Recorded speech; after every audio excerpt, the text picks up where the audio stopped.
Alright, so today we are working in Chapter 4, Section 7. Section 4.7 is all about optimization. Now, what do we mean by optimization? We mean finding maximums and finding minimums.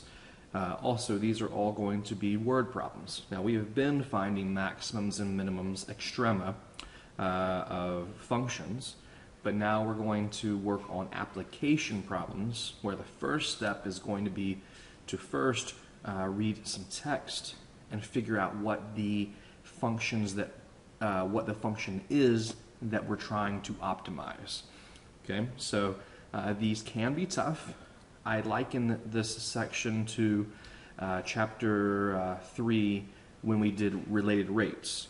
You know, related rates was an application of implicit differentiation, and you know there wasn't really a single technique that worked for all of those application problems. Everyone was kind of unique in its own way. Kind of the same thing here. We'll use geometry sometimes. We'll use algebraic techniques sometimes. But the key here is that you know your basic geometric formulas. You know your basic trig, and then after that we just need to find a maximum and a minimum. So there's no new theorems today. There's really no new techniques. But what we have to do today is the biggest thing is be able to read text and figure out what we're being asked and figure out how to model it mathematically. So, like I said, we'll work 5 or 6 problems depending on how the time works out, and every one of them is slightly different, but I tried to pick a handful of application problems that represent well how your homework, test, and quizzes will be. Alright, so I'm going to start off easy. First one says find two numbers such that the sum of the first number and twice the second number is 108 and the product is a maximum. Now the funny thing is that I gave this more or less this exact same question to my college algebra students a few weeks ago on a test. Okay? It was a little bit different, but pretty much the same thing. Because you can solve this simply using algebraic techniques. Okay? And you may remember this. It may have been a few semesters since you've had college algebra, but you work problems very similar to this in the chapter on quadratic equations. Because it turns out this is going to be a quadratic equation that we're trying to maximize. And you can maximize a quadratic by simply finding the vertex. Because if the or minimize by finding the vertex, depending on how the orientation of the parabola is. Okay.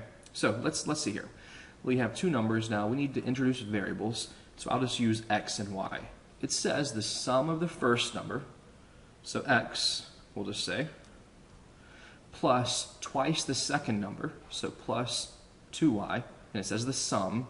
So when you see the word sum, think add. So we're taking the first number plus second times 2 times the second number, and that has to equal 108. So there's one piece of key information that the text has given us, and it says we want to find x and y such that the product is a maximum. Okay, so we want to find x and y such that you take x and then take 2 times y. The answer is 108. When you add them and the product x times y is maximum, is as big as it can possibly get. Now I'll do this. I'll write p equals x times y. So we want p for product, I'll just say, to be as big as possible. So we're trying to maximize p. Now when you hear the term maximize or minimize, in general I'll say optimize. If you're trying to optimize a function, think first derivative, because the first derivative is where we get critical points, and we know that extrema, that is relative minimums or maximums, must occur at critical points. So all we need to do here is find the first derivative of p and find the critical points and figure out which one of those critical points, if there's multiple points, leads to the relative maximum. Now, you notice here that we have p is in terms of x and y. Now, we don't want to deal with multivariable calculus right now. We want to have just all x's or all y's. It doesn't really make a difference if we have all x's or all y's, but we want one variable here. Okay, you know, if we want to have p in terms of x only, that means we'll need to solve this equation for y and substitute it into this equation. And that's how a lot of these are going to work. We're going to usually, not always, be given two pieces of information. One we'll call our primary equation.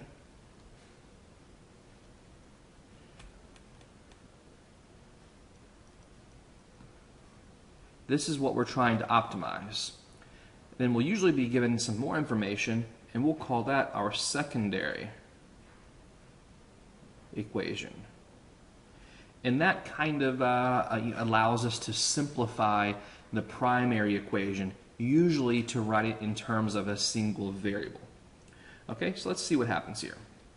Let's say we want to rewrite p. So let's rewrite p, and let's just say we want to write p in terms of x only. You know, we could write it in terms of y only. There's nothing special about x. But you know, usually we like to have our functions in terms of x.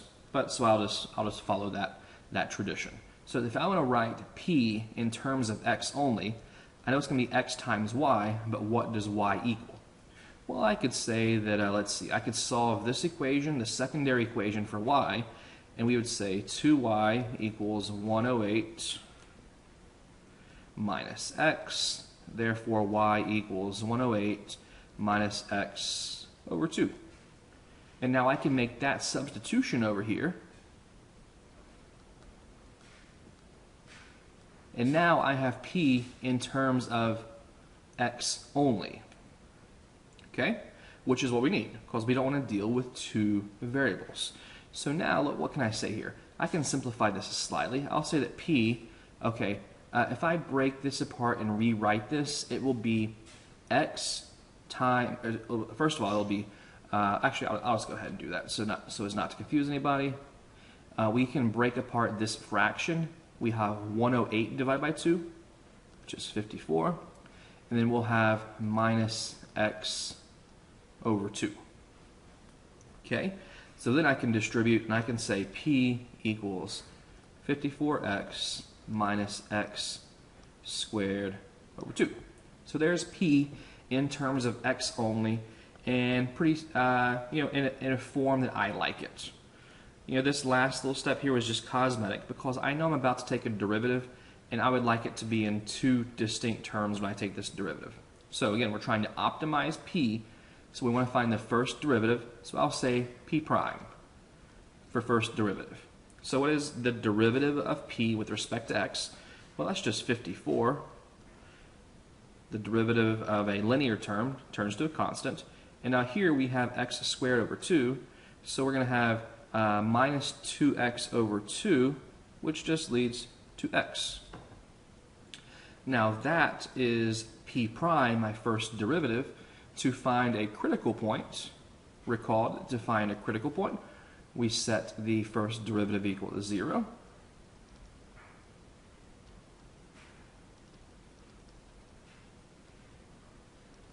So we'll say p prime equals 0.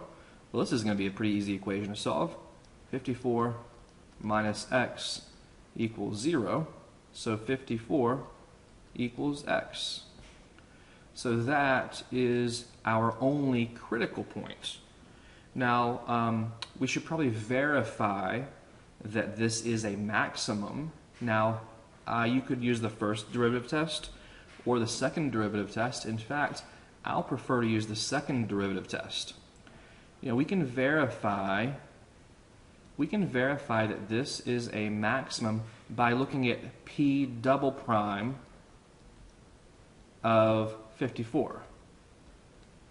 Remember, if we evaluate p double prime at a critical value and get a negative result, then that critical value leads to a relative maximum, and therefore we'll be done. So what's p double prime? Well, p double prime, you take the derivative of p prime, and you get -1. So So let me back up here. I'll say p double prime of x equals -1. So what does that tell me about p, not f, p double prime of 54? Well, this is a constant function.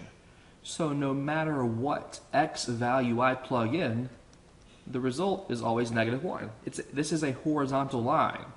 So p of any number is -1, which is certainly less than 0, which means this right here means, according to the second derivative test, that 54 leads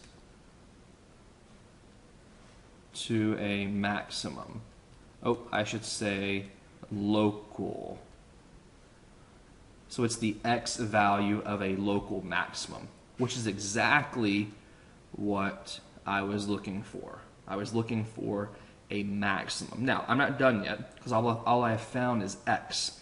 And I'm looking for two numbers, x and y. So how do I find y? Well, I have to back substitute into my secondary equation. So I go back over here, and I back substitute. And if I know that x equals 54, going back to my secondary equation, I can say that 54 plus 2y equals 108. So that tells me that 2y equals 108 minus 54, so equals 54. So y equals 27. So there are my two solutions. Y equals 27 and x equals 54. Now I suppose, what is p in that situation? Well, that is, what is the maximum product? The maximum product is 27 times 54. Now the question didn't ask for this, but what is it? So let's just see, 27 times 54 is 1,458. Okay? So there are other numbers that fit this criteria here. Now notice, the directions did not say the numbers have to be rational or fractional or anything specific. It just says find two numbers. Now it just so happened we found two whole numbers, so they're quite nice here. But there are other numbers, irrational numbers, maybe fractional numbers, that might satisfy this condition here. But no matter what pair of numbers you find, their product is going to be less than 1,458, because 27 and 54 fit this criteria, and we have verified that they have the maximum possible product. Okay? So that was a pretty easy one to start off with, but we're going to follow that same general idea. We're typically going to have some sort of situation where we can get a secondary equation and a primary equation. We're trying to optimize the primary equation. Typically it's going to be in two variables, and we'll use the secondary equation to write the primary equation in terms of a single variable. We'll then differentiate, find the critical values, and then verify that we found a maximum or a minimum or whatever we're looking for. So let's look at the next one. Okay. So let's see here. A rectangular page is to have 24 square inches of print. The margins at the top of the page and the bottom are 1.5 inches. The margins on the left and right are 1 inch. What should the dimensions of the page be so that the least amount of paper is used? Okay, so just like with our related rates problems we worked, probably want a picture here. Okay, a picture will really help us out. So let me see. I'll see how I can do. Let's draw just like a regular page, like a page of a textbook. So let's see here. I don't want to take up too much space. So just a rectangular shape.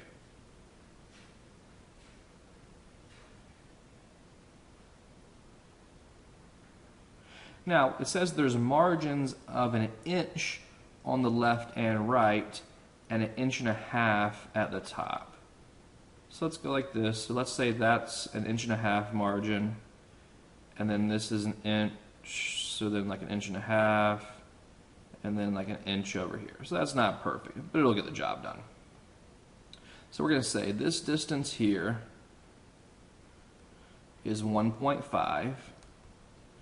This distance here, again, the top and the bottom margins are 1.5 inches, but the left and right margins are 1 inch each. Okay, so that distance is 1 inch, okay? Now, it says the print area is 24 inches. I think that's going to give us our secondary equation. Now, what can we say here? We could say, first of all, I guess we should introduce some variables. We need to write a variable expression. Let's just say that the width is x of the entire page.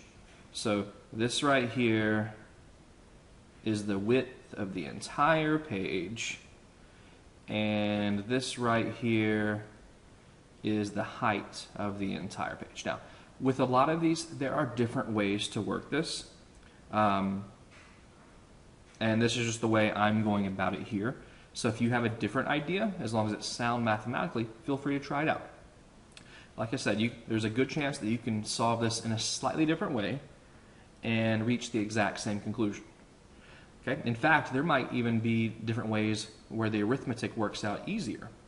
But this is just the first way that popped in my head here. So what can we say? We want to minimize x times y. So our primary equation is going to be, let's call it A for area, because we're trying to minimize the area. We're trying to find the dimensions of x and y so that the least amount of paper is used. So we're trying to minimize, we'll say A equals x times y. Okay, now what is our secondary equation? Well, the secondary equation comes from this information right here. 24 square inches of print. So what can we say? What are the dimensions of the area of print? Okay, well, the area of print, what's the width? The width, let's see if we can squeeze this in here. The width down here should be x, which is the total width, minus 1 inch minus 1 inch, so x minus 2. That's the width. Now what's the height? The height should be y, which is the total height, minus 1.5 inches minus 1.5 inches, so minus the two margins.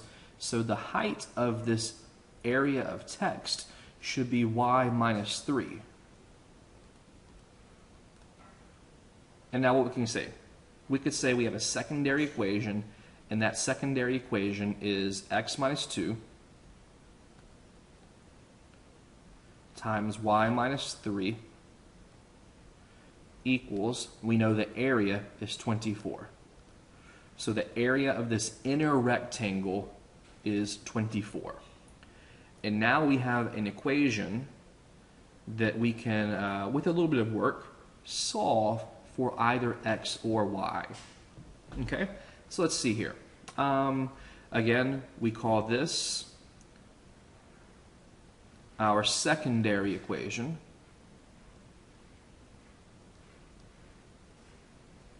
And this, what we're trying to optimize, is our primary equation. Okay? So we're going to use the information of our secondary equation to rewrite our primary equation so that there's only one variable. So what can we do here? Let's see. Well, we need to FOIL this left-hand side. So let's see. That's going to be xy minus 3x minus 2y plus 6 equals 24, I think. Let's double check. X times y minus 3x minus 2y plus 6. Okay, now I need to solve this for either x or y. I think I will solve it for y just so that my equation over here is in terms of x only. Purely just a superficial choice there. So if I'm going to solve this for y, I want to keep all of my y terms on the left-hand side and move my x terms to the other side. So I'm going to say leave an xy over here and leave this 2y over here, and I'm going to add 3x to both sides and subtract 6 from both sides. So that'll leave me on the right-hand side with, I believe, like an 18 and a plus 3x. Okay, subtract 6, you get 18, and you add 3x. Now if I factor the left-hand side, if I factor a y out, I'll be left with x minus 2 times y. So factor the y out, x minus 2 equals 18 plus 3x. Now why did I do that? Because now I can easily solve for y. And I can say y equals 18 plus 3x over x minus 2. Okay? So now I know what y equals. I can rewrite my primary equation, and I can say that a equals x times y, but y equals this. 18 plus 3x over x minus 2. Now I'm trying to optimize here, so before I take a derivative, I may want to distribute that x really fast. So before I find a prime, let's just say this is equal to 18x plus 3x squared over x minus 2. Okay? Now, all we need to do here is find a prime. So find the first derivative, find critical points, and then locate a minimum. So let's see here. What is a prime? Now, this is going to be a quotient rule. So let's write a big fraction going here. So it's going to be the derivative of the top. Okay, the derivative of the top is 18. 18 plus 6x times the bottom, which is x minus 2. Oh, I might be run out of room here. And then we subtract off the derivative of the bottom, which is just 1, times the top. Oh, it's going to be a squeeze. 18x plus 3x squared. Okay, I think I can make it work. And then we, per the quotient rule, divide by the bottom function squared. Okay, now we have some simplification to do on the numerator. So let's see, a prime equals, now the denominator is going to remain unchanged. It's just x minus 2 squared down there for the time being. Now we are going to need to FOIL this first, these first two terms. Let's see, that is 18x, and then that is minus 36, plus 6x squared, minus 12x, and then we have minus 18x minus 3x squared. Now let me double check all that arithmetic. 18x and then minus 36 plus 6x squared minus 12x minus 18x and minus 3x squared. Yeah, I think that's good. So let's see, a prime equals, now let's collect all of those like terms. Hopefully we get some nice simplifications. Let's see here, how many x's do we have? We have, let's see here, we have 18 right there, and minus 18 right there, and then we have, let's do x squareds first. We have a negative 3x squareds, and we have positive 6x squared. So that's just 3x squareds in total. Then we have minus 12x. Since the 18's added to 0, minus 36. Okay? Now, there is a prime. To find the critical points, we set a prime equal to 0 and solve. So let's go over here and say a prime equals 0. Now, We have done this in prior sections when we're trying to find the critical points of a rational function. We're trying to find where it's equal to 0. But where it's equal to 0 is precisely where the numerator is equal to 0. Because if the denominator were 0, it would be undefined. So really what we can do is just say 3x squared minus 12x minus 36 equals 0. Because when the numerator is 0, a prime is equal to 0. So all we have to do is solve this quadratic. All right, now the first thing I would do after that would be to divide everything by 3. And we would get, let's see, x squared minus 4x. 36 divided by 3, so minus 12 equals 0. Okay? Now I think I can factor this pretty easily. I could say this is x minus 6 times x plus 2, just by our typical factoring techniques. And this tells us that x equals negative 2 and x equals 6 are our critical points. Now, those are critical points of a prime, or excuse me, of a, but realistically, x here is a width of a page. So we can toss out the negative solution because the width of the page has to be a positive number. Okay? Now let's verify that this is indeed a minimum. Okay? Now we could use the second derivative test, or we could use the first derivative test. I would advocate not using the second derivative test here because I don't want to find the second derivative here of this rational function. So let's use the first derivative test. Now I'm not going to make out a chart like we have in the past since that's not the focus here. What I'm going to do is just kind of create a little number line here, and let's consider what's happening to the left and the right of x equals 6. Okay, now this is going to be a number line. We're considering the sign of f prime. Now, what does this first derivative test tell us? The first derivative test says if we are decreasing to the left of 6, but increasing to the right of 6, then 6 is a relative minimum since it's a critical point. So all I need to do is look to the left, look to the right of a prime and see what's happening. Well, let's see here. Okay, where's a prime? Okay, here's a prime. There's the simplified version. So let's look at, say, a number just to the left. Now, the other critical point would be negative 2. So let me pick 0. Zeros to the left would be, because if we were going to make a full analysis here, we would say there's another critical point, negative 2 over there. And then we would pick test points in each interval. So I'll pick 0 that lives right here.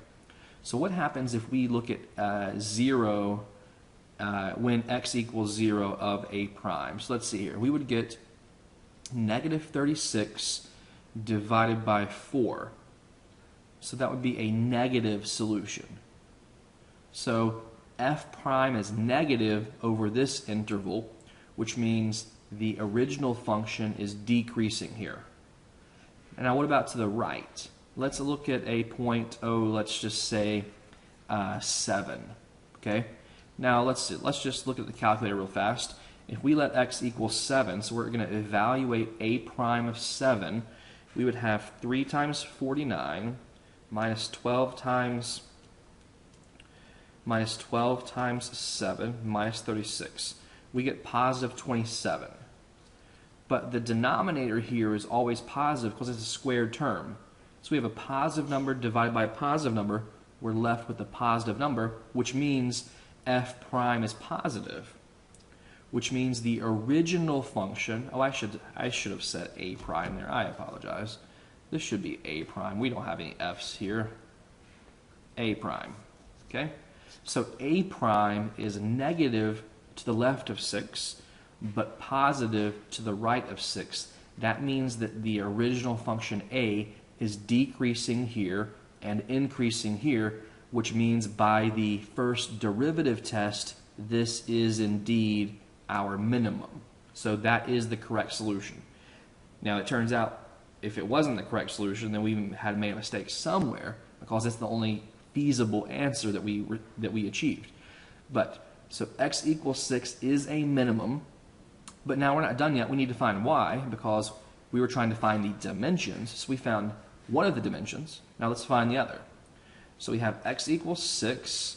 Now let's look and figure out what y equals. So let's go back to our secondary equation right here. And if x equals 6, let's find out what y is. So let's see here. If x equals 6, we have 6 minus 2 is 4. So we get 4 times y minus 3 equals 24. We could divide both sides by 4 and say y minus 3 equals 6. Right? And adding 3 to both sides, we get y equals 9. So there we go. There are our two solutions. We have y equals 9. That is the height of the page. We have x equals 6. That is the width. So the width and the height. Now those give us, with 1.5" margins on the top and the bottom, inch margins left and right, these give us the minimum page such that we have 24 square inches of print. Okay? Of all of the different combinations of length and width, of height and width, this is the optimal combination. Okay? Just to rephrase there, or just to recap there, we have a secondary equation, primary equation. We're trying to maximize. It's two variables. We use the we use the secondary equation to rewrite the primary with one variable. We find the first derivative. Too bad it was a quotient rule here. We then found the critical values and then verified the critical values were the values that we were looking for. Okay, let's take a look at another one. So let's see here. Which points on the graph of y equals 4 minus x squared is or are closest to the point 0, 2? So we could be looking for two solutions. Let's draw a little picture and see. If we look at this, let's see here. So if you remember from algebra class, what does the graph of 4 minus x squared look like? Well, it is a parabola. It's a quadratic, first of all. The leading coefficient, that is the coefficient of the quadratic term, is negative. So it is a parabola that is opening downward. And this 4 here means it's translated up 4 units. So the vertex is right here at 0, 4, and it's a parabola that's opening downward. So something like this. Let's make it kind of symmetric. All right, that's not too bad. Now, what are the x-intercepts? The x-intercepts are the solution to this right-hand side equal to 0. So that tells me that the intercepts are at 2 and negative 2. So we'll just say, there we go. There's 2 and negative 2. Not quite symmetric, but it's fine for a little sketch. Okay, now let's see here. We are trying to figure out what are the points on this curve, if there's more than one, that are closest to this point right here. Okay, there's the point 0, 2 right here, and we're trying to figure out what points on this curve are closest. That looks to me like somewhere right over here there's probably a point, and maybe somewhere right over there there's a point that's closest to the point there 0, 2. The question is, how do we find those 2 points? Now this is going to require that formula that you probably haven't thought about in a long time, the distance formula. Because we're trying to minimize a distance, closest. So we're trying to minimize this distance here. Now we have one point. Let's go ahead and label that one point. Let's just call that x1 and y1. And then let's see here. Well, first of all, what is our distance formula? I guess that's important here. Distance formula is d equals the square root. It's a big square root. But let's see. It's y2 minus y1 squared plus x2 minus x1 squared. It's a direct consequence of the Pythagorean theorem. Really easy to come by.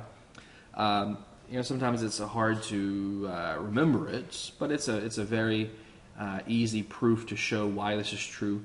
If you create say if you just pick 2 points and create a right triangle where the hypotenuse is the distance between those 2 points. Really easy to do.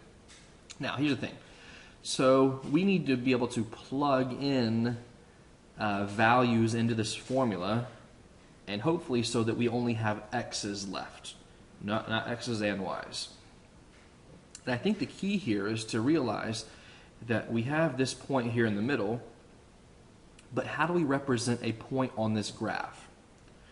What if we were going to say an abstract version of what a point on this graph looks like on that curve? What would it look like? And don't overthink this, because here's how it plays out. If you're a point on this curve, in abstract form, these are your coordinates. You plug in an x, and how do you find the x? Well, you evaluate 4 minus x squared. So you plug in this value, and you evaluate this expression, and you get a y value. So that's an x comma y value. So here are the other 2 points. Here is x2, and there's y2. So what we need to do are plug these 2 points into our distance formula, and then minimize that distance. So we could say that, let's make sure I have enough room here. D equals the square root. Okay, what we have is y2. This is y2 here, so 4 minus x squared minus y1, which is 2, so minus 2. Now we're going to square that, plus x2, which is just x, minus x1, which is 0, and we're going to square that. So here is the primary equation that we're trying to optimize. Turns out the secondary equation, we were just given that in the directions. So that turns out to be our secondary equation right here, and this is our primary equation. Now, we probably want to simplify this a little bit before we start taking a derivative. So let's see, how can we simplify d? Well, we could say that d, wrong color. We could say that d equals the square root. Well, we know that is just x squared, but what does this equal? Let's do that off to the side down here somewhere. Let's see here. Let's change colors and do this down here. Let's see here. We have 4 minus x squared minus 2. So that's actually 2 minus x squared squared. Now I want to simplify that. So let's see. That's 2 minus x squared times 2 minus x squared. So what does this equal? This equals 4. We're just foiling here. So 4, then we have minus 4x squared plus x to the 4th. Okay. Let's see. Yes, 4 minus 4x squared plus 4. Now, when I plug this in over here, we're going to have, I guess I'll just go ahead and write it here.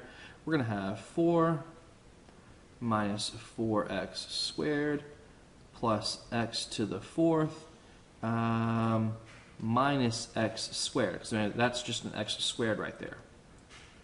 So then I can say d equals square root of, let's write this in descending order, so x to the 4th, x to the 4th, and how many x squares do we have? So we have minus 3x squared plus 4. Now here's a little trick I think might work for us. We could certainly find just straight up d prime. we're trying to optimize here. So we find the first derivative and find critical points. But you know what? I think that if we're optimizing this distance here, we'll get the same solution if we optimize without the square root as well. Like for instance, I think we could say, let's not optimize D. Let's say we're going to optimize, oh, I don't know what we want to call it. Let's say D2. Okay, let's just say D2. And all I'm doing there is saying x to the fourth minus 3x squared plus 4.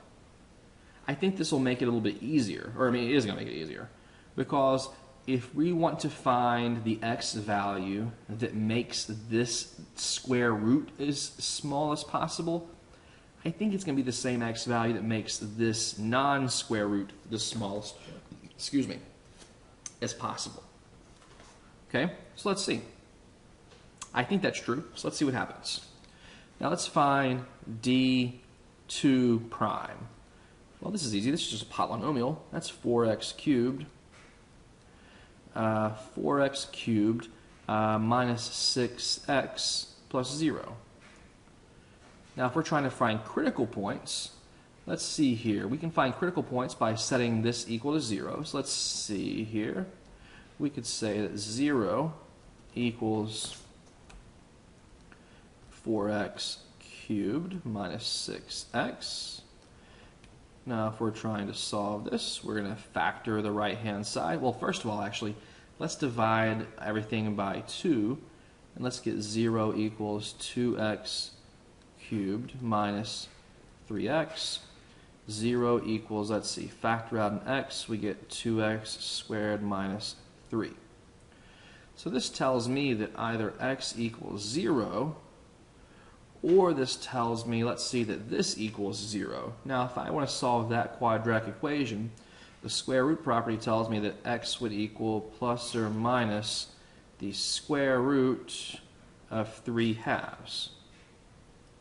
That's just a pretty easy quadratic equation to solve, so I didn't really bother with messing with that. Now, let's see if this is the same conclusion we would get if we took the derivative of d. I'm curious. I think this is the exact same solution. Let's see. If we just went ahead and took the derivative of d instead, now I simplified first, recognizing that I think the derivative of this d sub 2 that I rewrote will have the same solutions. Let's see. If we just straight up find d prime, then this would be, okay, that's a chain rule. It would be 1/2 times x to the fourth minus 3x squared plus 4 raised to the negative 1/2 times the derivative of the inside, which is, we just found that earlier, 4x cubed minus 3x squared plus, oh, not plus anything. What am I doing? I'm just rewriting it.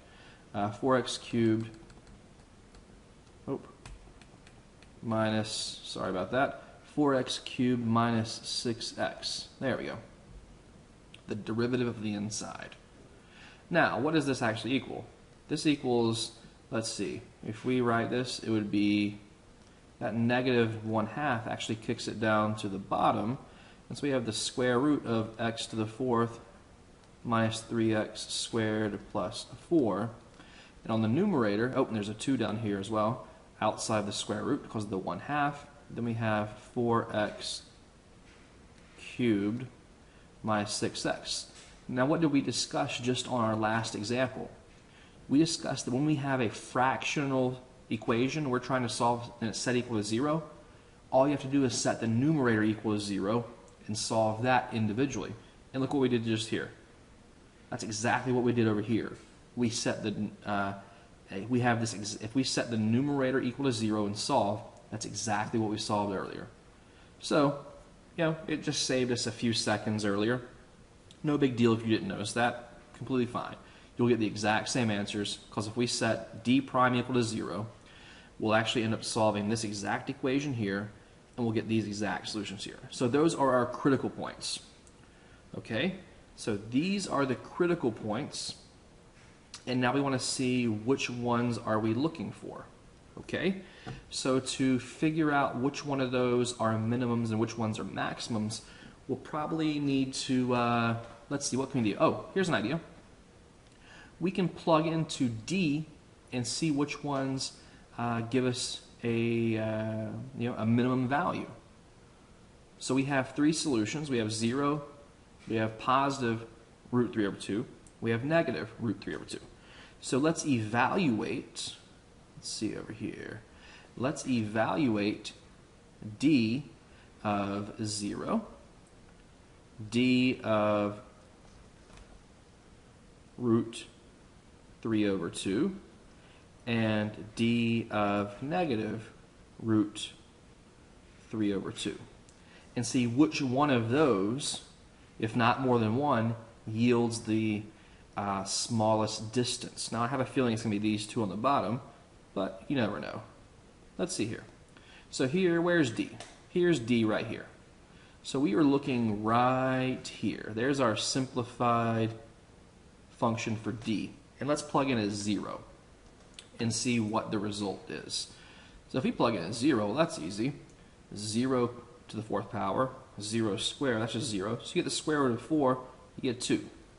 So the distance when x equals 0 is 2. That is, this distance right here, when x equals 0, and that makes perfect sense, because this point right here is 0, 2, and that point right there is 0, 4. The distance between those 2 points is 2. Okay, that's nothing we didn't know already.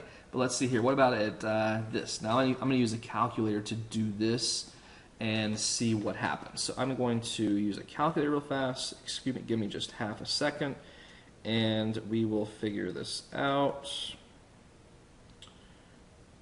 I'm actually using my calculator. I'm going to store the square root of 3/2 as a variable, and then I am going to evaluate. So let's see. I have the square root of 3/2 stored as the variable a, and so now I'm going to solve a to the 4th power minus 3 a squared plus 4. Now that results in approximately a distance of 1.32. So let me say approximately 1.32. Now let's see, what about negative root 3/2?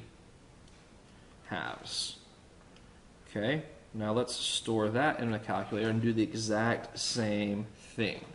So we have the square root of, I'm going to store it as a again, a to the 4th power minus 3a squared plus 4.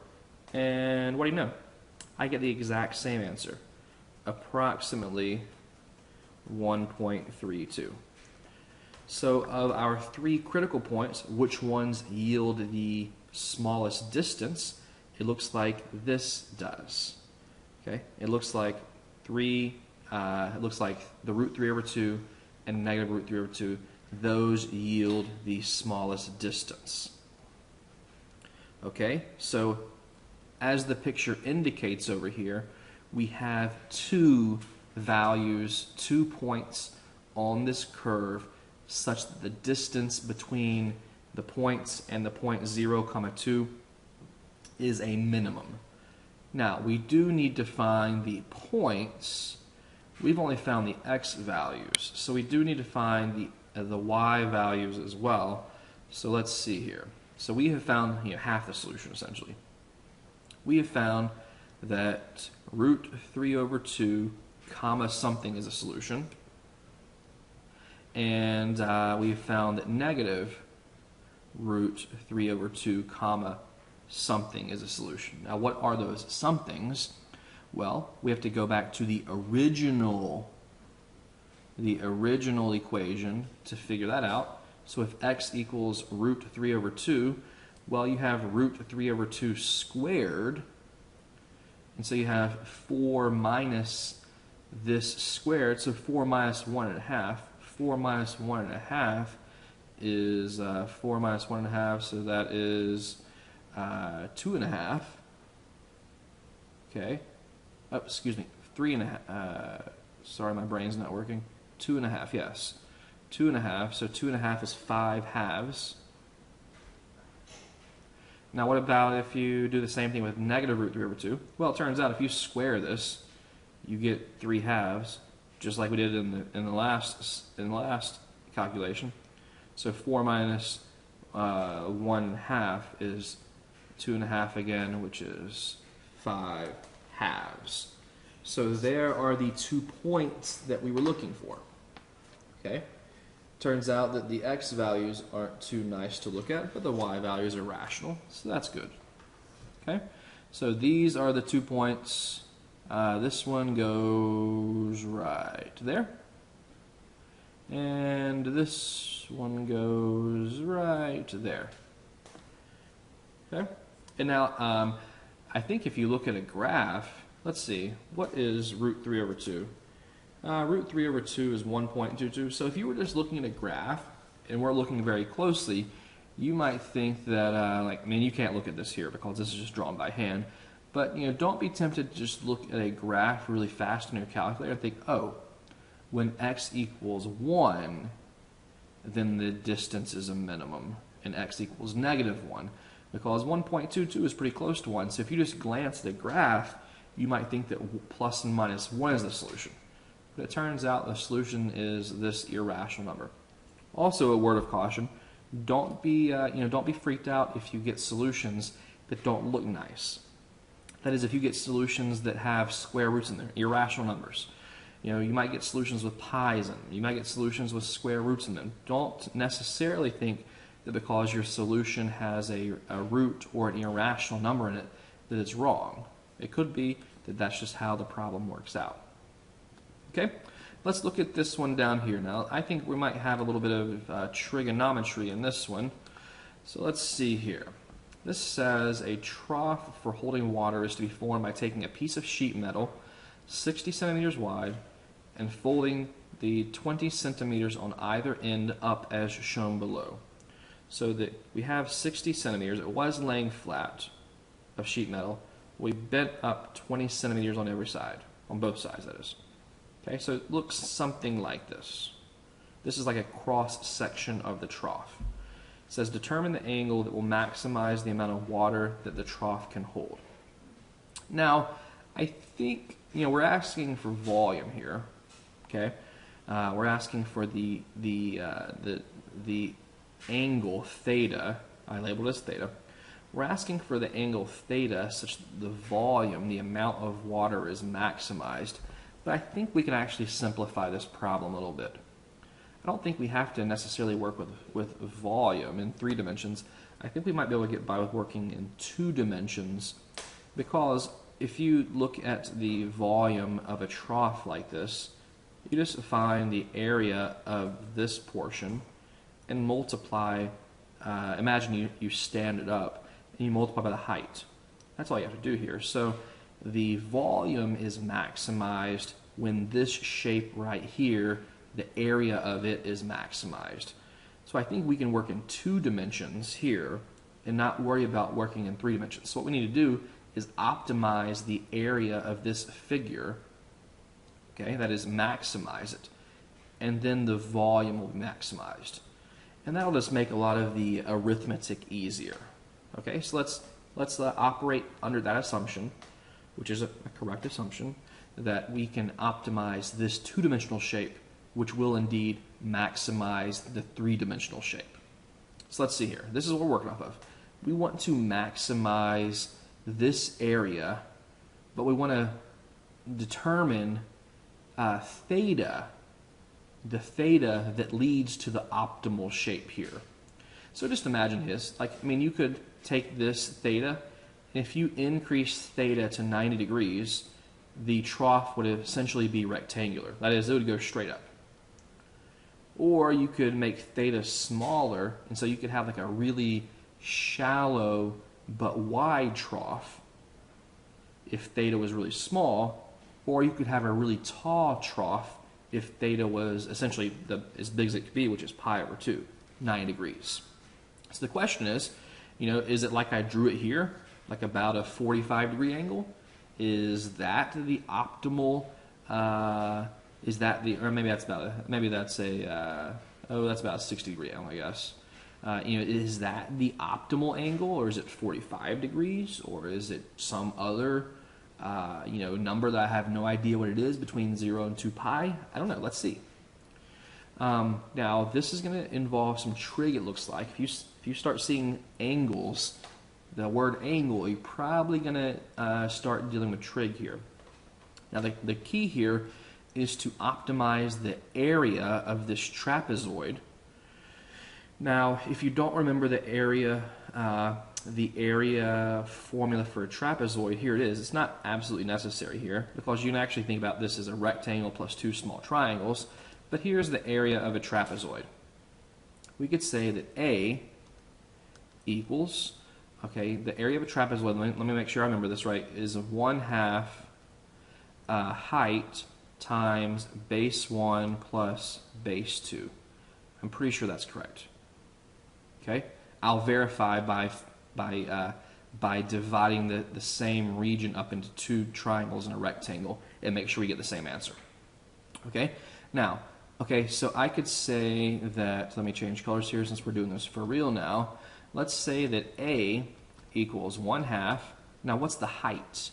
Okay, well, we don't know it, so we'll just call it H. So the height is H, so 1/2 H.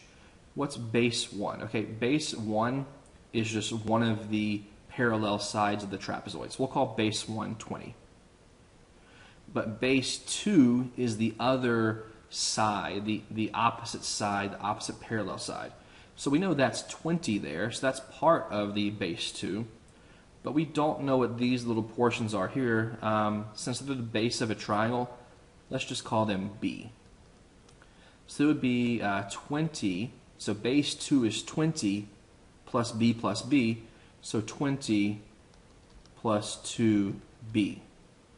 So we could simplify that and say 1/2 H, that's 40 plus 2B.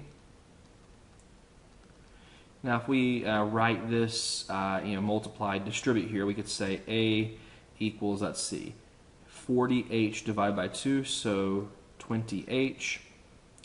Then we would have 1/2 H times 2B, so that would be, the 2's cancel out, leaving us with plus BH. Now let's verify that this area formula for a trapezoid was correct by just dividing this up into two triangles and a rectangle. If we do that, what do we get? We could say that A equals, well, what's the area of this rectangle? Well, length times width is 20 times H, so 20H. That looks good so far. Plus, what's the area of this little rectangle triangle? That's H times B over 2. What's the area of this little triangle? Well, it's H times B over 2. So A equals 20H plus 2 of these, which I think we all understand gives us this exactly. So it looks like I was right. 20H, 2's cancel out, BH, H times B. Written backwards, but multiplication's commutative, so we're good to go. So that is the equation we're working off of. We are trying to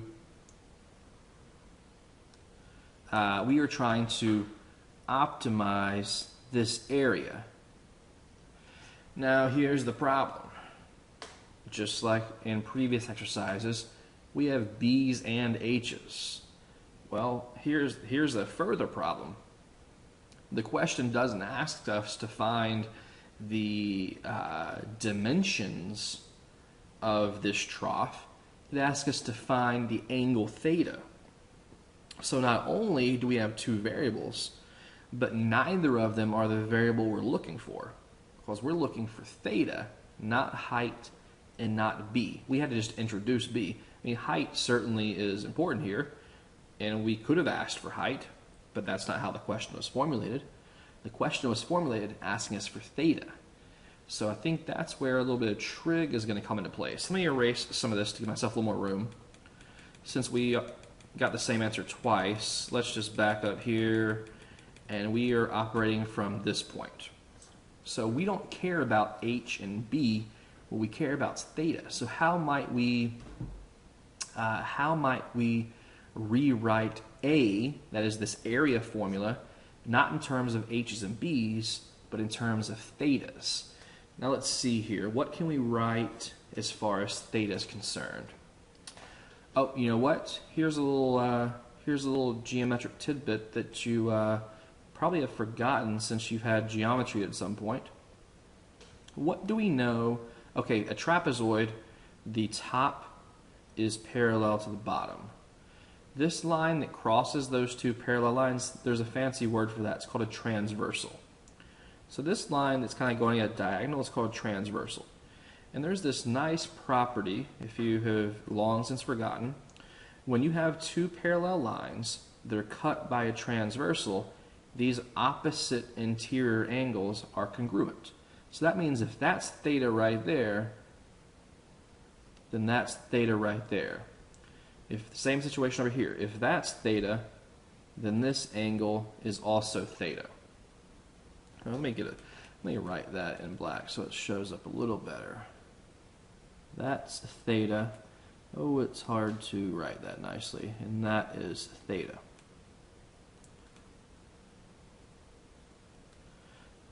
Okay. So, now I think we might be able to write some trig properties. Let's see. What can we say about theta in terms of H and B? Well, I'm trying to replace H and trying to replace B. So what kind of things can I write over here? I think I could say this. Let's see. What's the sine of theta? I could say that the sine of theta is opposite over hypotenuse. So that would be theta is over here. Opposite, these are right triangles, so we can use trig. These are nice right triangles here. So I could say sine of theta is opposite, which is h, over the hypotenuse, which is 20. So that tells me that h equals 20 sine theta. Okay, so there's one substitution I can make. But that leaves me with a b still. So how can I solve for b? Well, what about if I look at cosine of theta? Look at cosine of theta, that's adjacent over hypotenuse. So that would be b over 20. Okay, so I could say that 20 cosine theta equals b. So now I know what b is in terms of theta, and I know what h is in terms of theta. So now I can make the proper substitutions into my area expression. Okay, so again, this is like my primary equation here, and I have essentially two secondaries. So there's primary, then I have two secondary equations that I'm going to use to rewrite my primary equation. So let's see here. Let's be careful with the substitution. A equals, okay, we have 20 times h. So 20h we said was 20 sine theta. Okay, then we say plus b times h. So let's see, b was 20 cosine theta, and we know that h was 20 sine theta.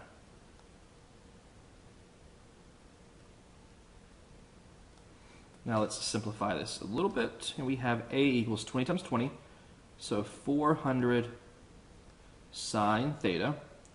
Then we have 20 times 20, so plus 400 cosine times sine, so cosine theta sine theta.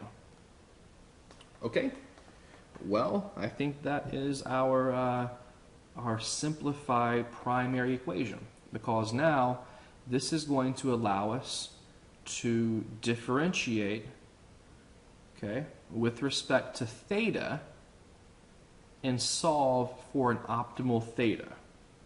Okay? Now, I don't think we have done many examples where theta has been the variable, but on occasion. Okay?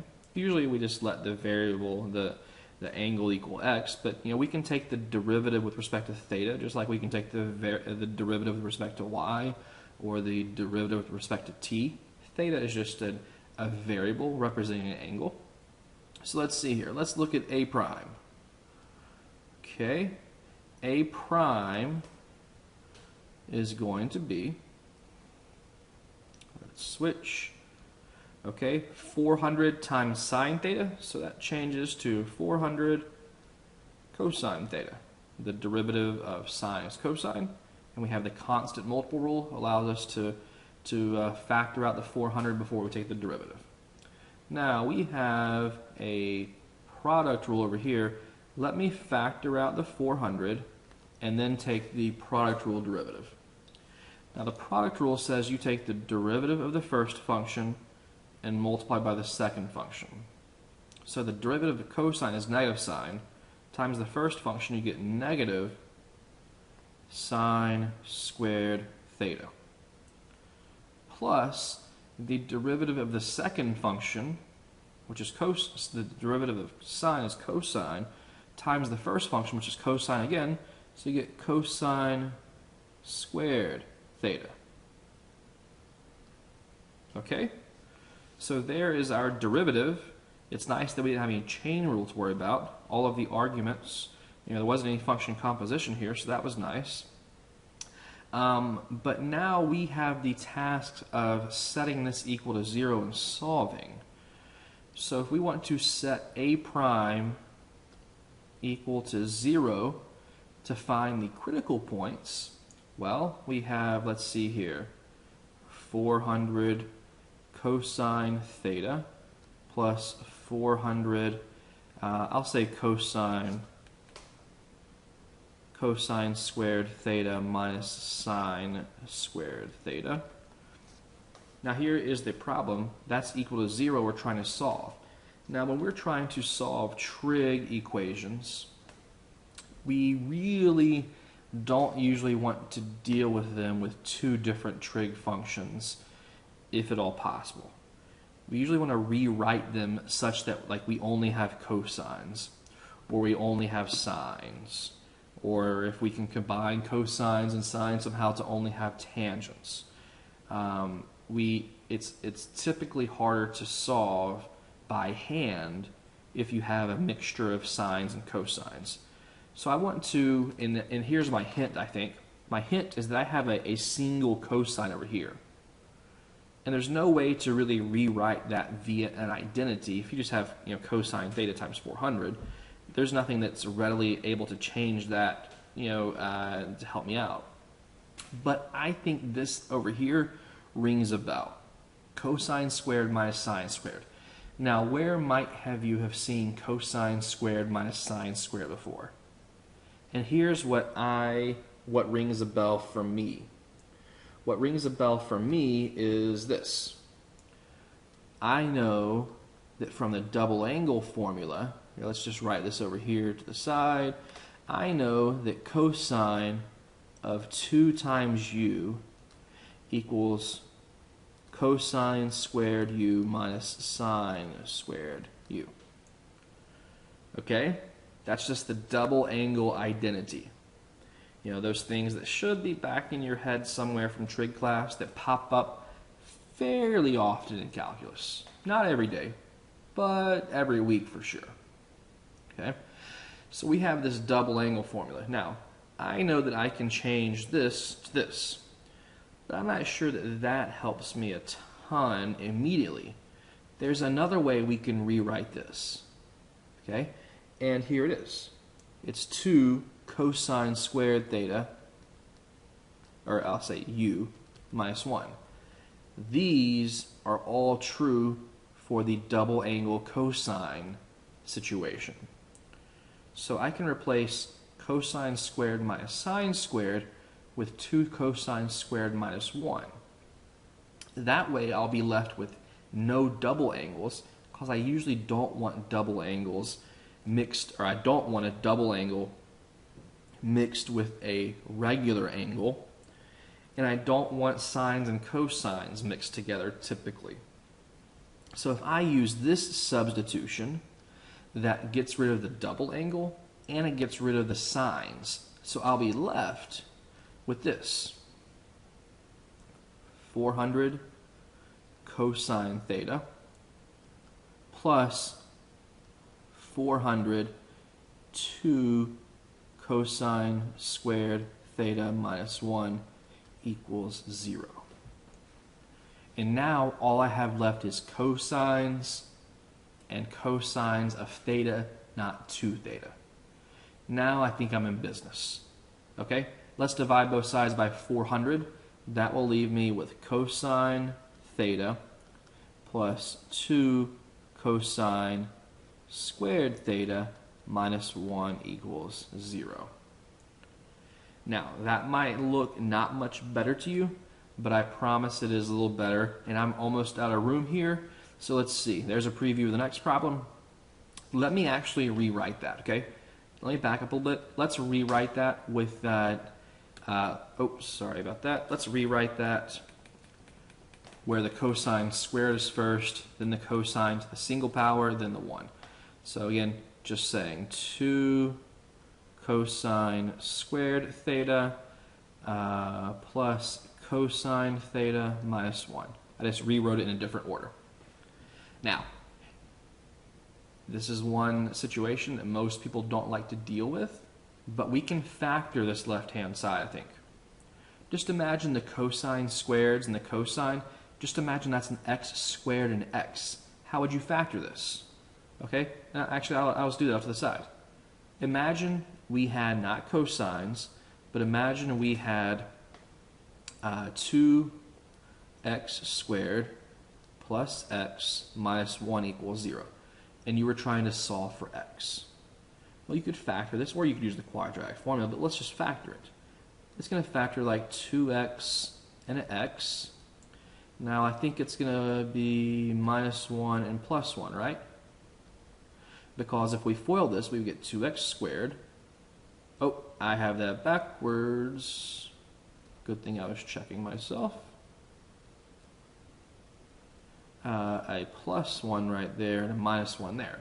Okay, so if we FOIL this to double check ourselves, we have 2x squared plus 2x minus x minus 1, which is exactly this right here.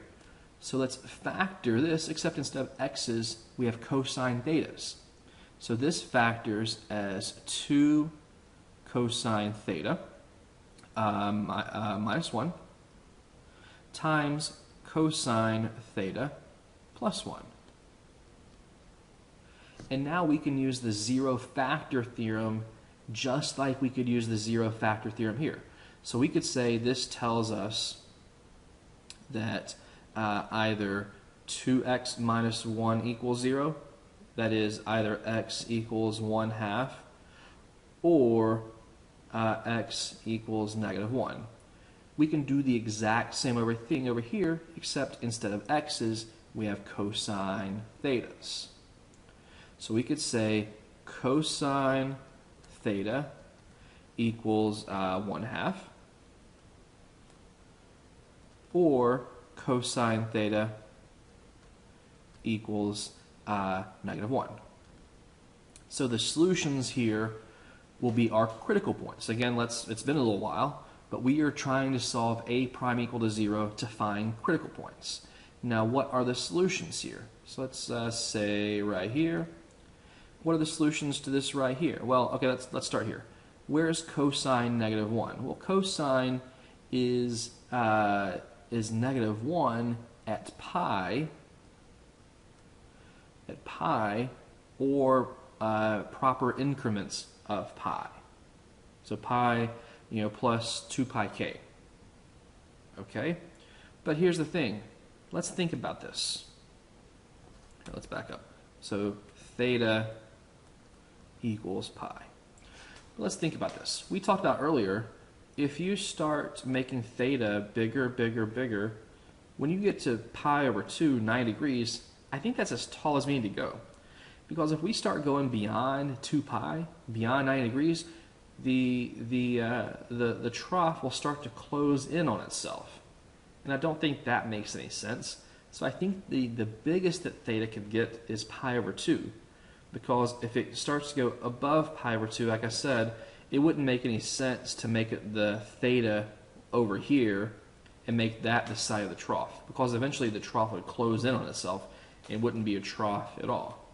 So I think the upper limit of theta is pi over 2, and I think, of course, the lower limit would be 0, because then it wouldn't be a trough at all either. It would just be a piece of flat sheet metal. So I think this solution over here, although it's a critical point to the derivative, I don't think it makes any sense in terms of our real-world situation. And that happens a lot of times. So I think we're only looking for solutions in the interval from 0 to pi over 2. And pi is not in that interval. That's 180 degrees. 180 degrees is not in our interval. Okay? Now what about solutions here? So what's the cosine of 1/2? Or excuse me, not cosine 1/2. What is theta? What is theta such that the cosine of theta equals 1/2? Well, I think if you think about your unit circle, that is that's pi over 3. Okay, so I think theta in this case equals pi over 3. Now, is pi over 3 in our interval? Yeah. I think our interval goes from 0 to pi over 2. Pi over 3 certainly isn't there. Now, of course, there's another angle there's an infinite number of angles. Of course, there's negative pi over 3. Okay, negative pi over 3 being 5 pi over 3. That also has a cosine of 1/2 plus, all the infinite number of coterminal angles. But again, I think we're only looking for solutions in 0 to pi over 2. So here's the question. I think this is our solution, pi over 3. So, there's our only critical point that makes any sense, is right here. So how can we verify that that does maximize our area? Well, we could do the second derivative test if you wanted to. Okay, the second derivative test would say look at the second derivative evaluated at pi over 3. Or we could use the first derivative test if we wanted to. But here I think there's a better idea. I think we could check the one critical point we found and then check the two extremes. That is, check what happens with the area if theta is pi over 2, like straight up 90 degrees. Check the area function when theta equals pi over 3. And then maybe check when theta equals 0. And see which one of those options gives us the biggest area of that trapezoid. So let's see here. All right, let's look at A of 0. Let's look at A of our critical point, which is pi over 3. And let's look at A of the maximum value of theta, which is pi over 2. And let's see which of these leads to the biggest value, the biggest area. So here's A. Okay, what's 400 times sine of theta? Well, sine of 0 is just 0. So here we have 400 times cosine of theta, cosine of 0, which is 1, times sine of 0, which is 0. So, like I said earlier, if the angle is 0, then you have essentially a flat piece of sheet metal, and there is no trough. It's not 3D at all. It's not 2D. It's one-dimensional, and so it doesn't hold anything.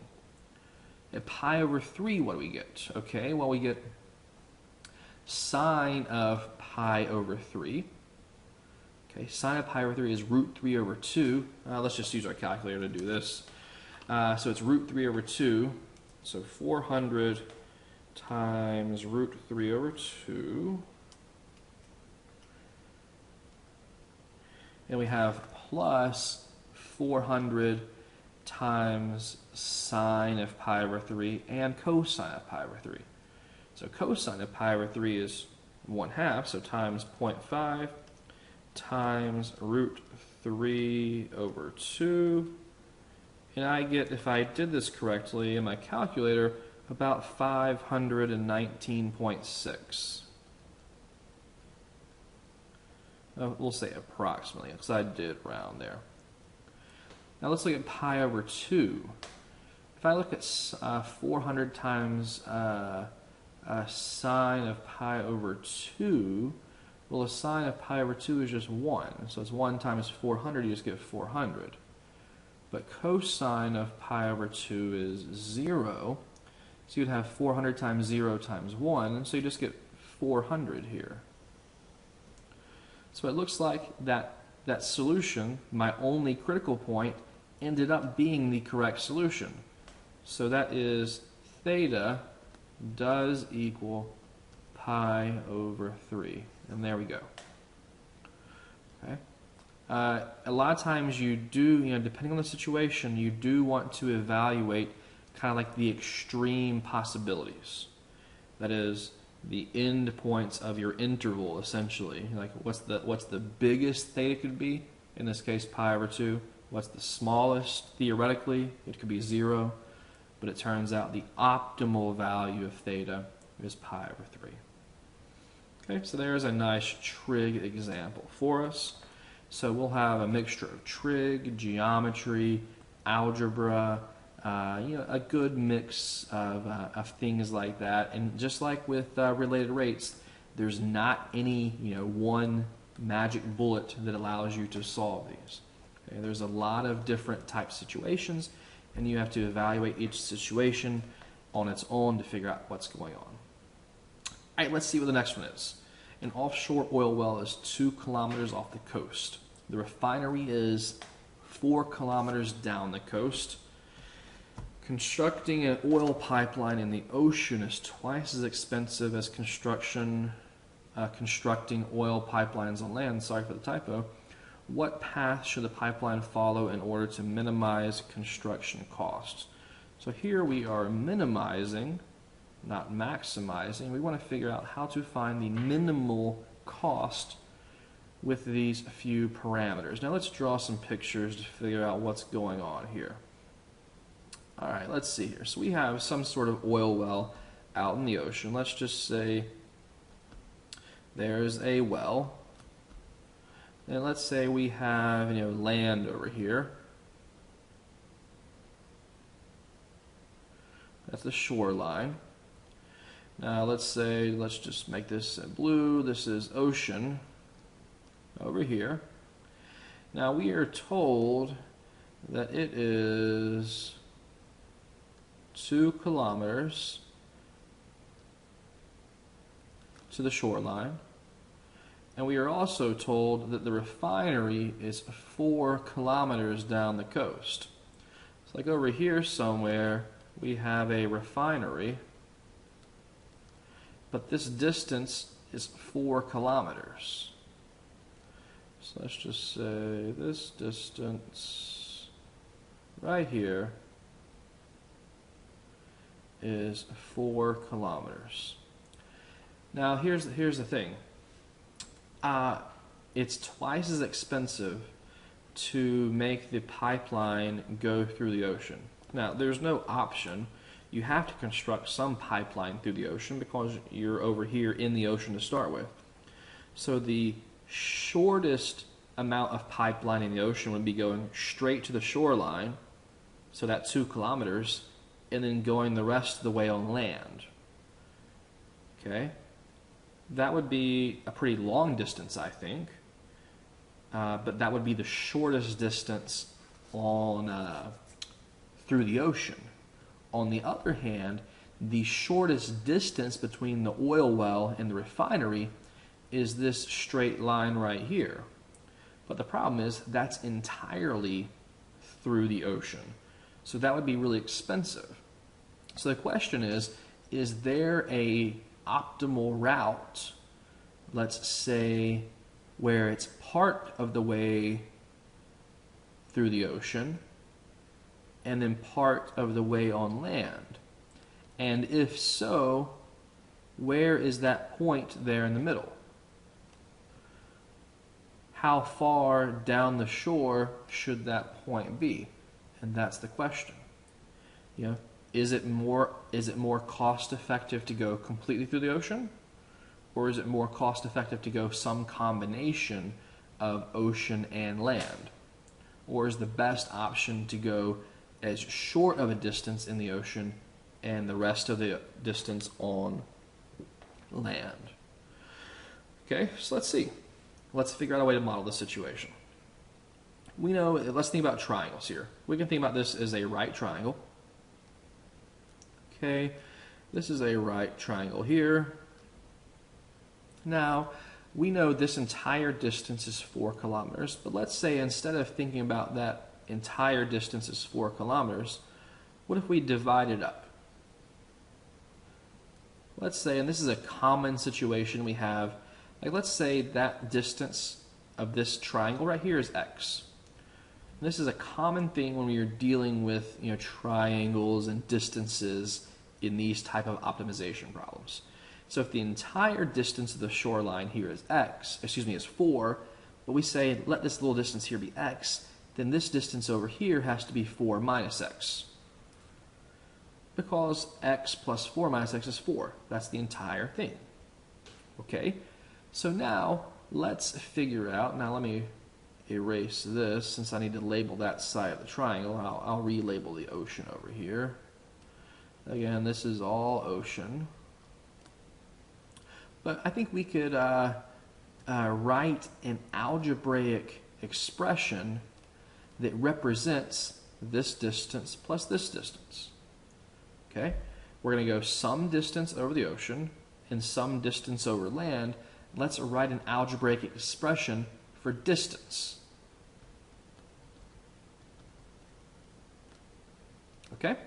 So let's see here. What would this distance be? Well, I think the Pythagorean theorem simply tells us that's going to be the square root of x squared plus 2 squared, so x squared plus 4. Now we know what this distance is, so we know the distance is, you know what? We are not trying to minimize distance here. I was ignoring something. Let's not do this. We are trying to minimize cost, which might not be the same thing as minimizing distance. So let's write a cost equation. And let's call that OC of x. So cost as a function of x. Now here's the thing. What have we not used so far? We have not used the information that constructing oil pipelines in the ocean is twice as expensive as constructing pipelines on the sea. So let's just say, pipelines on land. So let's just say K, I'll just make another variable here, it doesn't make it matter different once it is. Let's say that K equals cost of pipeline on land. So what does that tell you about the cost of the pipeline on the ocean? That means that if it's twice as expensive, 2K is the cost in the ocean of making a pipeline. So how can we write a cost equation? A cost function, I think we could write as, okay, what is the distance of pipeline on land is 4 minus x, times K, that's the cost of the pipeline on land.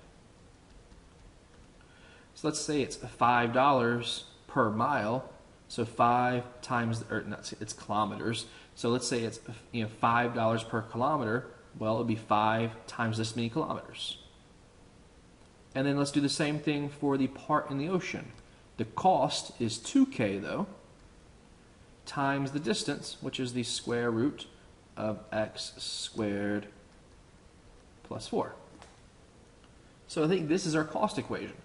The distance times the cost of that distance, and the distance times the cost of that distance. Now don't let the extra variable throw you for a loop.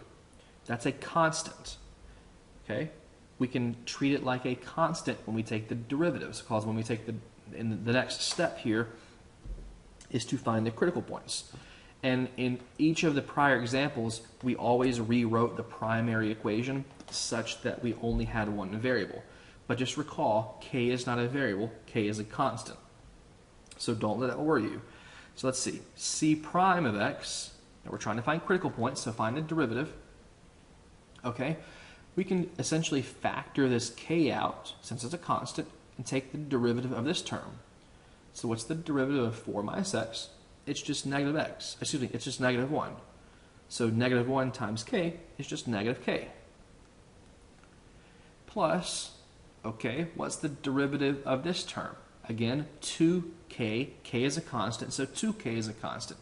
So we can just write 2k and then take the derivative of this square root. Now, that's a chain rule, so we can say that is, let's see, x squared plus 4. First of all, it's times, I'll put the 1/2 over here. Actually, let me back up. Let me back up a little bit. It's 2k. Now, the derivative of the square root is the 1/2 power, so you put the 1/2 out front. X squared plus 4 to the 1/2 minus 1 power, so negative 1/2. But that's a chain rule, so times the derivative of the inside, so 2x. Okay, so there was a lot of moving parts there, so let's make sure we have it right. It's originally, this is to the 1/2 power, bring the 1/2 out front, raise to the 1/2 minus 1 power, you get negative 1/2. Inside function, derivative of the inside function. Okay, then we're good there. So let's simplify. Negative k, let's see here, we have a 2 and a 2. So then we have a k2x, we'll say, plus 2kx. That negative exponent means we kick that to the bottom, and you have x squared plus 4 down there. Now that's c prime of x. So there's our derivative. Now if we want to find the derivative, we want to find the critical points, we set c prime equal to 0 and solve. So c prime equal to 0, that means 0 equals negative k plus 2kx over the square root of x squared plus 4. Okay, if we're trying to solve this, I would add k to both sides. So we can say k equals 2kx over the square root of x squared plus 4. Alright, we could then say, we're going to run out of room here. That's alright, I guess. We could say multiply both sides by the square root on that denominator. So we could say that is k times x squared plus 4 equals 2kx. Now, can we all agree here that we have a k on both sides? We can divide, and k is a constant, so we can divide both sides by k, and that just leaves us with this right here.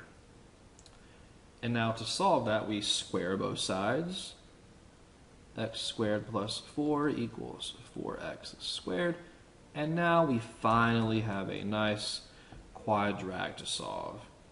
So I'll rewrite this as, let's see, 3x squared equals 4, and the solution's there, dividing both sides by 3, and then taking the square root plus or minus the square root of 4 over 3, which that leads to plus or minus 2 over the square root of 3.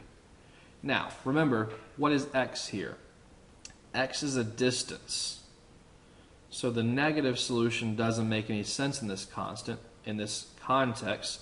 So let's just say that is the only solution we have to worry about. X equals 2 over the square root of 3. Now let's verify that that does give us a minimum cost. If this was c prime, let's see. This is what we can do. Let's evaluate the other possibilities. Like, what are the extreme possibilities? We said earlier the extreme possibilities were like, let's say you come straight to the shoreline and then go the rest on shore. Well, that would mean that x would equal what? What would this distance here, if you came straight to the shoreline, x would equal 4. So let's evaluate that situation. Okay, let's look at c of 4. What would the other situation be? Like, what's the other extreme? The other extreme would be if you went straight through the entire time through the ocean. In that case, what would x equal? Okay, in that case, x would equal 0. Okay? Oh, sorry, no, I have that backwards. Yeah, sorry, I have that backwards. If x equals 4, you're going the entire way in the ocean. Sorry about that. If x equals 0, that means you come straight to the shoreline and then go to the go on land for that entire 4 kilometers. Or you have our solution over here, which we hope is correct, 2 over the square root of 3. So c of those situations, and here is our cost equation. So let's see what happens. If c is 4, well, then we have that would turn to 0, because 4 minus 4 is 0. And then you have the square root of 16 plus 4, so it would be the square root of 20. So this would be 2k times the square root of 20. What about c of 0? Well, if you had c of 0, we're plugging in for 0 here. So we would have, let's see, that would be 4 times k. So 4k plus 2k times the square root of 4. So that would be 4k equals 8k. Okay. And then we have over here, what happens if we have x equals to 2 over the square root of 3? Oh, that's not going to be a very nice solution. So let's get an approximation. We get approximately, and I use my calculator here, so I'm going to say approximately 7.46k. So clearly, this is smaller than 8k. Now what is this though? What is that approximately? The square root of 20 times 2 is approximately 8.9. Approximately 8.9k. So it doesn't matter what k is here. K is some positive number. But clearly this gives us our optimal solution, because that gives us the smallest cost. And there you go. So there we use the Pythagorean theorem and a little bit of geometry. Now we had to think about how to calculate the cost of something. But remember, the cost of a group of items is just the cost per item times the number of items. So the cost per kilometer is just the cost of a bunch of kilometers is just the number of kilometers times the cost per kilometer. And we had to break it up in regard to on land versus sea. But again, just really practice and work a lot of these to where you can be familiar with the common techniques, the common methods in these. Just like with related rates, practice and seeing lots of different types of situation. That was the key. Okay. Now I know we've been doing this a while. Let's just do one more, because this last one I think is going to involve a little trig, and so I know trig is where a lot of people struggle. So I want to do one more trig examples, and then we'll call it a night. Okay. So let's see here. Alright, we have this situation here, and I copy and pasted a picture out of the book to help us visualize what's going on. It says a photographer is taking a photograph of a 4-foot tall painting. The camera lens is 1 foot below the base of the painting as shown. How far should the camera be from the painting in order to maximize the vertical view of the painting. I've seen this problem worded in terms of like a movie screen. So like say, you're on, let's say you're not like in a stadium seating. Let's say like maybe you have like a projector, okay? So it's not like you have a projector on your wall or something like that. And so you have a chair, or maybe you can just think about your TV. How far should you move? Should you sit close to the screen so that you can see, and practically, of course, you wouldn't want to do this, but how close should you sit to the screen such that you maximize your vertical view? Depending on, of course, that depends on your height and things like that. Okay, so you can think about if you're far away, you're seeing a lot of the wall above and below the screen. If you're too close, you don't see the entire screen. So somewhere in between is exactly where you see exactly the maximum amount of screen and no extra, vertically speaking. Okay? Think about like at the movie theater. At some point, you can get too close to the movie theater, to the movie screen, to where you can't see the entire thing. But if you're in the very back, and again, let's not think about stadium seating, but if you were in the very back of the room, you would see way too much.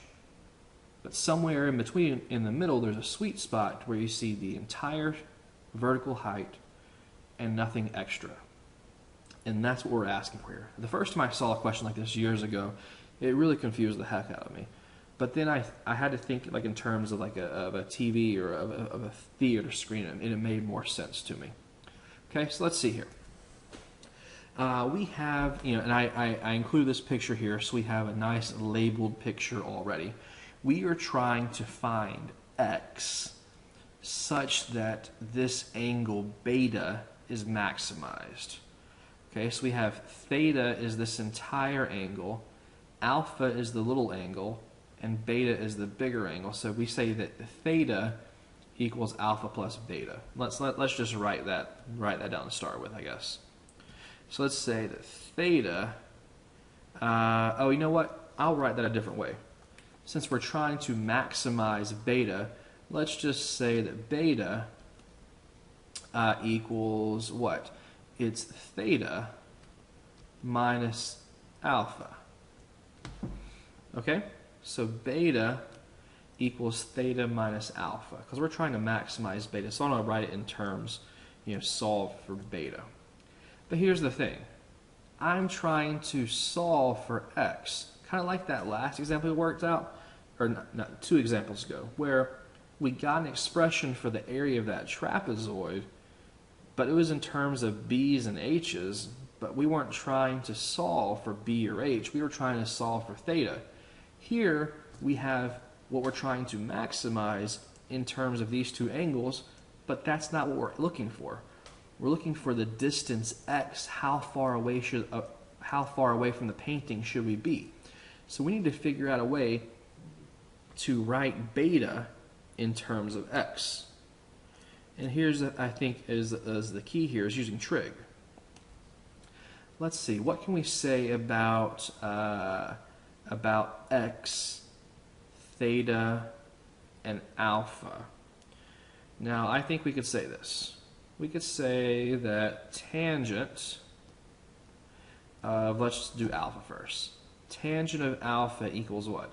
Well, opposite over adjacent, so the opposite side of alpha is just 1 foot tall, so 1 over x. And we could say that the tangent of theta equals what? Well, it's still opposite over adjacent, so the opposite is this entire 4 plus 1, which is 5 over x. Now, I can solve both of these equations for alpha and theta respectively. But here's, I did work this, I don't always work out these problems beforehand, but I did take the time to work this one out beforehand, and I will give us fair warning. The way I worked it the first time was a lot harder than the way I worked it the second time. Because the first time I used tangents, which is fine for the time being, but it turns out that when you have the variable on the bottom like this, when we start taking derivatives, it's going to make it a little more difficult than it needs to be. So I'm going to actually, instead of writing this in terms of tangents, let me back up a little bit, and let's do the exact same thing, except let's use cotangents instead of tangents. Okay? Exact same thing, except cotangents. So we could say that what? We could say that the cotangent of theta is what? Now cotangent is adjacent over opposite. So theta was this big angle here. That was adjacent over opposite is x over 5. Then if you look at cotangent of now alpha, we could say that is x over 1. And now here's the thing. I can solve for theta and solve for alpha. Now how do you do that? Now let's recall, it's by taking the arc cotangent of both sides. If you take the arc cotangent of both sides, you will get, let's see, for this first one, you'll get theta equals the arc cotangent of x over 5. Remember, cotangent and arc cotangent are inverses of each other. So if you take the arc cotangent of cotangent, you just get the angle back. But you have to do the same thing to both sides, so there we go. Now the alpha, we could say, is arc cotangent of just x. X over 1 is just x. So now we can use this information to rewrite our primary equation over here. We can say that beta equals theta, which is arc cotangent of x over 5, minus arc cotangent of x. So that's theta minus alpha. Okay? And now we have our primary equation, beta, written in terms of x's, which is what we are trying to find. So if we maximize beta, that is, maximize our viewing angle, we will be able to solve for x to find that optimal distance away from the painting. And now, if we want to optimize beta, well, what do? We're looking for critical points, we're looking for extrema, and to find extrema, you have to find the first derivative. Now, I purposefully picked this one because I know that students, just like I was a student at one point, have a hard time remembering the inverse trig derivatives. But the inverse trig derivatives are very important, as you will see once you get to Calc 2 and beyond. Calc 1, they're not a huge focus. We use them occasionally, but it's not like an everyday thing. But I wanted to make sure to bring these up on occasion to remind you that they are very important. And so what is the derivative? Now, I'm bringing it up now. What is the derivative of arc cotangent? I'm going to write off the side here for you. If you take the derivative with respect, well, I'll say to u, the derivative with respect to u of arc cotangent of a composition with the function u, that is negative u prime over 1 plus u squared. So it's the exact same thing as arctangent, except the numerator is negative. So let's go over here and use this information to solve. We could say, if we want to find the derivative, that is, we want to find beta prime, we can rewrite this, or not rewrite it, we can find the derivative, and it is the derivative of x over 5. Now that's not too bad, that is just 1/5. That's u prime over 1 plus u squared, which is x squared over 25.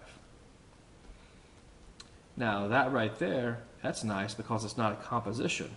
So that's just 1 Oh, you know what? That's negative 1/5 and negative 1 over 1 plus x squared. So there is our derivative of beta. Now to find the critical values, all we have to do is set this equal to 0 and solve. So let's see here. Beta prime equals 0. Well, that's just this entire thing equal to 0. So let's see here. 0 equals, oh, this is, not a nice situation here. 1 plus x squared over 25. Let's just agree that that's a minus a negative. So let's just say plus 1 over 1 plus x squared. Oh, you know what? You know why I told you earlier that we could have done tangents here and had arctan here and arctan here? But remember, that would have been 5 over x instead of x over 5. The reason I changed to arc cotangents is because when we did u prime right here and u prime right here, it would be a quotient rule all of a sudden, because we would have a x on the bottom, and it would be a more difficult derivative here and here. The denominator would have been, just the reciprocal of this term right here, which would have been not that big of a deal. It just would have been more arithmetic to solve when we were about to solve right here. That's all. You could have done arctangents. It just would have made the algebra and arithmetic a little more difficult. Now, here we are with beta prime rather, equals 0. Now, here's a little trick that I noticed earlier. If we want to, we have a fraction right here. Let's factor the bottom. Now, I know this is going to weird a few people out, but let's factor out of the bottom a 1 over 25. That is, let's write this like so. 0 equals negative 1 over 5. Factor out a 25 on the denominator. That leaves us with a, let's see here, 1 over 25. Oh, sorry, not 25. Let's factor a 1 over 25 out there. That would leave us with 25 plus x squared. Now, why did I do that? I did that because now I have a couple of fractions I can simplify. I can get rid of this fraction on the, or I can get rid of the fractional bottom. Okay, it's not a mandatory step, but I like how it makes the next few steps a little smoother. Because, look at here, we have 1/5 divided by 1 over 25. How you divide fractions, you flip the divisor and multiply. So this can be simplified as negative 1/5 times 25. Otherwise, that is known as negative 5. So we can just put a negative 5 up here, and that's a lot better all of a sudden. So in the effort of saving a little space, I'll just erase that and rewrite it like so, and there we go. A lot easier to deal with once we start trying to solve for x, which we are trying to do here. Okay, so let's see here. If I want to solve this, we will just set the two fractions equal to each other. So I'm going to move over here. I think I'm at the bottom of the page here, so I think I have maybe a little more room down here to work with. So we can say that 5 over, no, what do I want to do here? No, I don't want to do that, do I? You know what, I'm gonna leave it set equal to 0. I'm going to get a common denominator, I think. Yeah, let's do that. So let's get a common denominator. So still have it equal to 0, and say 0 equals, okay, the common denominator is going to be negative 5 times 1 plus x squared plus this times 1, so that would be 25 plus x squared. All over 25 plus x squared times 1 plus x squared. I just combined the entire right-hand side. That's all I did there. Now the reason I did that is because now I can simplify the top a little bit, and we can say 0 equals 25 plus x squared times 1 plus x squared. Oh, I did that wrong. X squared. Now what does the top simplify to? Well, that's going to be a negative 5 plus 25, so that's going to be a plus 20. Now what about the x squared? That's going to be negative, let's see, negative 5 plus 1, so that would be negative 4x squared. Now, as we have mentioned several times thus far tonight and in previous lectures, if we have a rational function set equal to 0, it is only 0 when the numerator is 0. Thus, we can more easily solve 0 equals negative 4x squared plus 20. And that will give me the solutions I'm looking for. In other words, we can solve 0 equals x squared, negative x squared plus 5 if you divide both sides by 4. And if we solve that little nice quadratic equation, we get x equals plus or minus square root of 5. Now, clearly x is a distance, so just like we have had extra solutions before, we don't need the negative solution, so x equals the square root of 5. Now, that is a critical point. Now let's see here. We should verify that that solution is indeed correct. Now how might we do that? I probably don't want to do the second derivative test, because the second derivative test would require me to take the derivative of this first derivative. But maybe I could just informally use the first derivative test. That is, let's see what is happening to the left and to the right of the square root of 5. It should be decreasing to the left of the square root of 5 and increasing to the right, and let's just verify that that is indeed happening. So let's not make out that big chart like we usually do. Let's just make out a chart, a little number line, and let's say the square root of 5 is right there. Now, the square root of 5 is a little bit over 2.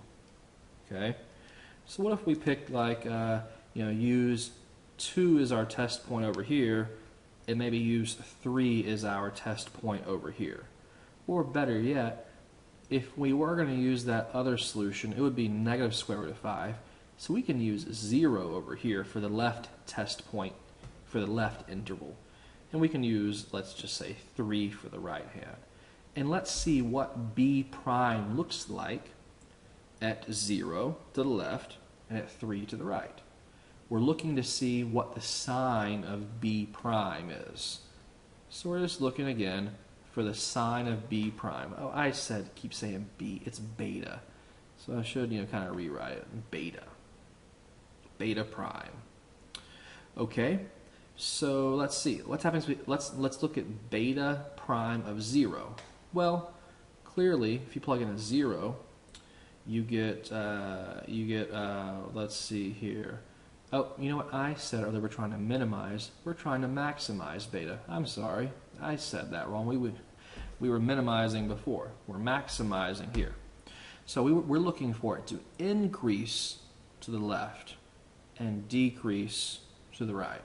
And I think that plays out here, because if you look at beta prime of 0, you get negative 1/5 minus the negative 1. So you get negative 1/5 plus 1, which is 4/5, which tells us that directly to the left of our critical point, we are increasing.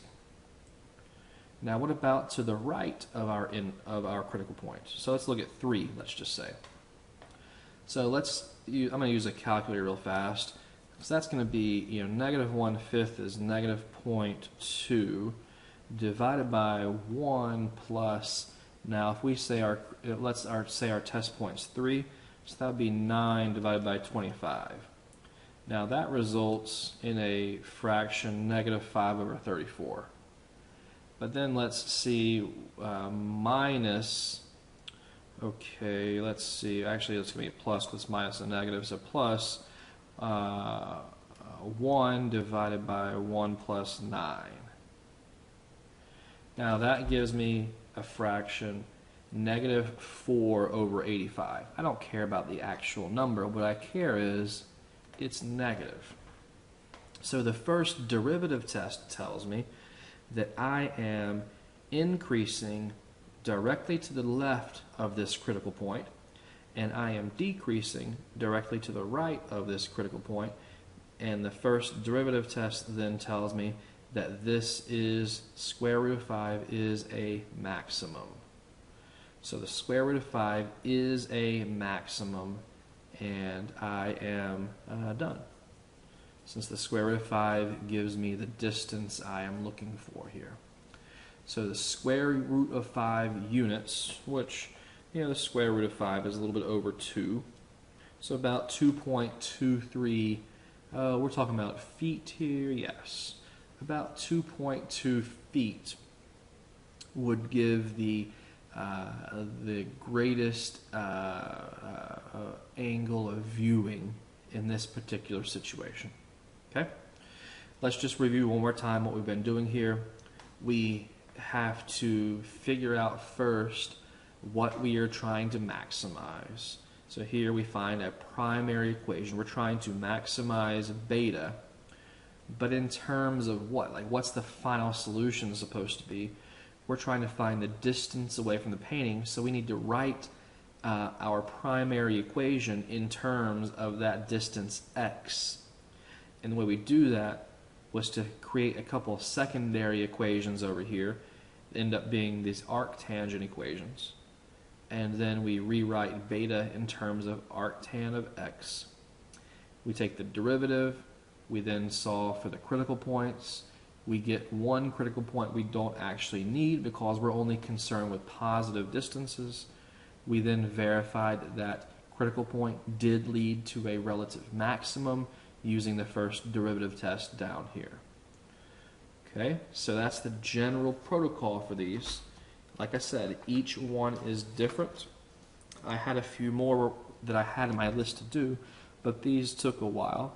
So I think I'm gonna conclude the lecture here, because I could keep doing these forever because everyone's just slightly different. But I think this will give you a good overview of how this chapter, how this section goes, how the section plays out. We had some trig, we had some geometry, we had a bunch of algebra, a bunch of arithmetic, but every one of these is slightly different. So the key here is practice, practice, practice. Make sure that you, maybe not do only the homework, but do the homework and extras out of your textbook. There's tons online. I grabbed a couple of these examples online because I was kind of bored with the ones in our textbooks. So some of these are just ones that I Googled Calculus 1 optimization. Okay, there's whole classes. I took a couple classes in optimization. So there's all kinds of material out there, and everyone's a little bit different, so just get some practice in. And like with most things in calculus, practice is key. So if you have any questions, always feel free to ask. I'll be more than happy to help you out. You guys have a good night. See you soon.